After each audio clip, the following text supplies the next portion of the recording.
آقا کریم نے فرمایا لوگو میں تمہارے اندر وہ چیزیں چھوڑی ہیں اگر تم ان کو مضبوطی سے پکڑ لو تم کبھی بھی گمراہ نہیں ہوگے۔ جس طرح پچھلی امتیں انبیاء علیہ السلام کے چلے جانے کے بعد دوبارہ گمراہی میں پلٹ گئیں، گمراہی کی طرف چلی گئیں، تو ایسا نہیں کہ تم بھی گمراہی کی طرف چلے جاؤ۔ اگر تم میری نصیحت پہ عمل کرو تو دو چیزیں تمہارے اندر ایسی چھوڑ کے جا رہا ہوں، ان کے دامن کو مضبوطی سے تھام لو تو کبھی بھی گمراہ نہیں ہوگے۔ ان میں سے پہلی چیز کتاب اللہ کی کتاب، اور دوسری بھاری چیز جو میں تمہارے اندر چھوڑ کے جا رہا ہوں وہ میرے اہل بیت نبوت ہیں۔ تو حضور نے تو ضمانت دی تھی کہ تم گمراہ نہیں ہوگے، لن تدلوا، تم کبھی بھی گمراہ نہیں ہوگے۔ اور یہ 73 گروہوں میں کیسے بٹ گئی؟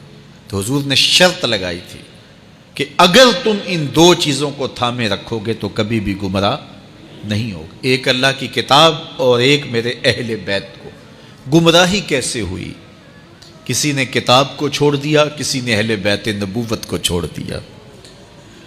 گمراہی تب ہوئی کسی نے کتاب کی بات تو کی لیکن اہل بیت کا بغض سینوں میں پلتا رہا، اور کسی نے اہل بیت کے نام کی دہائی تو دی لیکن کتاب کے پارے بھی پورے نہ مانے۔ تمہیں مبارک ہو، تمہارے ایک ہاتھ میں قرآن ہے، ایک ہاتھ میں اہل بیت نبوت کا دامن۔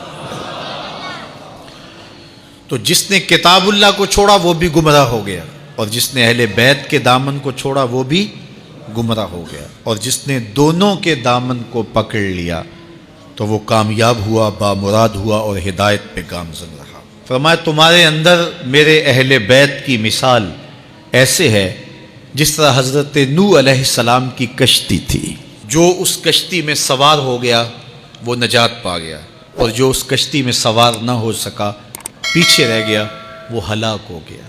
تو جو اہل بیت کی محبت کی کشتی میں بیٹھے گا، ان کی عقیدت کی کشتی میں بیٹھے گا، وہی نجات پائے گا۔ جو اہل بیت کا بغض سینے میں پالتا رہا، نجات اس کا مقدر نہیں ہو سکتا۔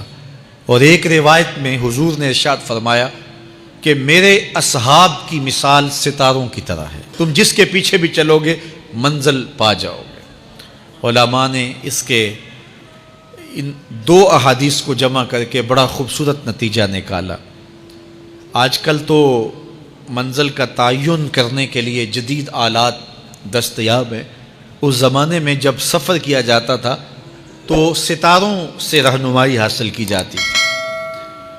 تو سمندر کا سفر ہو اور ستاروں پہ نظر ہو تو سمت درست رہے گی اور آپ ساحل آشنا ہوں گے، لیکن اگر کوئی شخص سمندر میں بغیر کشتی کے سفر کرنا چاہے اور چھلانگ لگا دے، ستاروں پہ نگاہ رکھے تو کتنی دیر تک تیر سکے گا؟ بازو شل ہو جائیں گے، بالآخر سمندر کی خونی موجوں کا شکار ہو جائے گا۔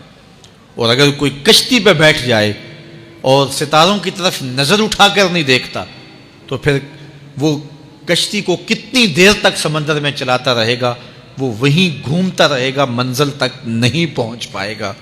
اگر اس نے کنارے پہ پہنچنا ہے، ساحل پہ جانا ہے، ساحل مراد کو پانے کے لیے اس کو کشتی میں بیٹھنا ہوگا، ستاروں پہ نظر رکھنا ہوگی۔ اس لیے جو لوگ کشتی کو چھوڑ گئے اور انہوں نے ستاروں کی بات کی، منزل ان کا بھی مقصوم نہ ہوا، اور جنہوں نے جو ہے وہ کشتی کو ہی مقصود سمجھ کے ستاروں کو چھوڑ دیا تو نتیجہ ان کو بھی حاصل نہ ہوا، اور انہیں مبارک ہو جو بیٹھے کشتی میں ہیں، نظر ستاروں پہ ہیں۔